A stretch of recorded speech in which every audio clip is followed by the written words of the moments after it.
Biyaheng Amerika po si Pinay tennis star Alex Ayala para simulan po ang kampanya sa hardcourt season. Nakatakda pong lumaban sa Mubadala DC Open sa Washington. Itong si Ayala simula po July 27. Lahat ng ito bahagi po ng kanyang paghahanda para po sa US Open sa susunod na buwan. Saglit pong umuwi ng Pinas si Ayala noong pong nakaraang linggo para nga magdaos ng meet and greet sa fans.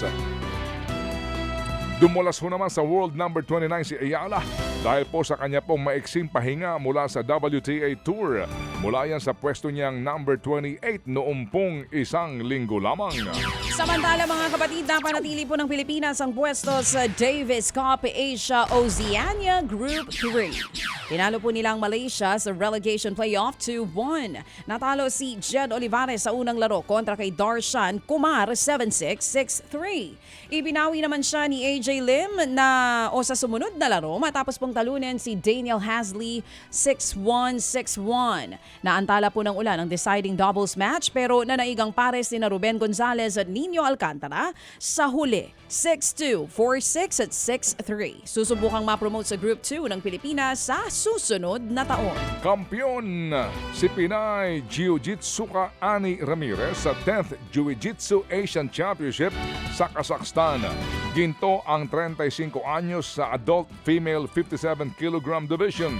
Kanya pong tinalo si Shoret Setsig ng Mongolia.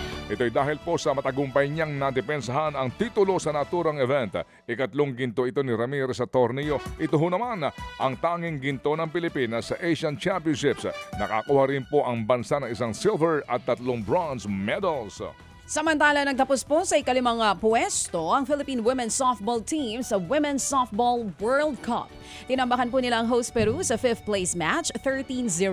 Natapos po ang kampanya ng Blue Girls na may 3 panalo at 3 talo. Kabilang po dito ang makasaysayang upset ng bansa kontra sa world number 3, Puerto Rico sa final score na 5-4. Hiniram po naman na Player of the Week sa PBA Governors Cup ang Converge 5XL star na si Justin Arana. Maganda ang kanyang performance sa 2 panalo ng Converge noong pong nagdaang linggo. Nagtala ng 31 puntos at 10 rebounds si Arana sa 105-103 panalo po kontra Terra Firma Jeep noong pong Miyerkules.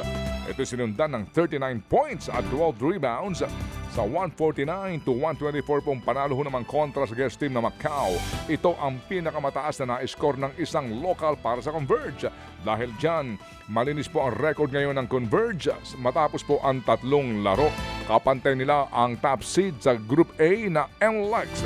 Sunod po lalabanan ng Converge ang San Miguel Beermen bukas araw po ng Miyerkules. Mga kapatid, patuloy po kayong tumutok sa 105.9 True FM para sa totoong balita, impormasyon, music and entertainment. Mag-subscribe sa aming YouTube channel at podcast at sundan nyo kami sa Facebook, Instagram, X at TikTok sa True Network PH. Bisitahin din po ang aming official website, truefm.ph. At panoorin din kami sa True TV Signal, Channel 19. Kami po ang 105.9 True FM. Laging true sa'yo, kapatid.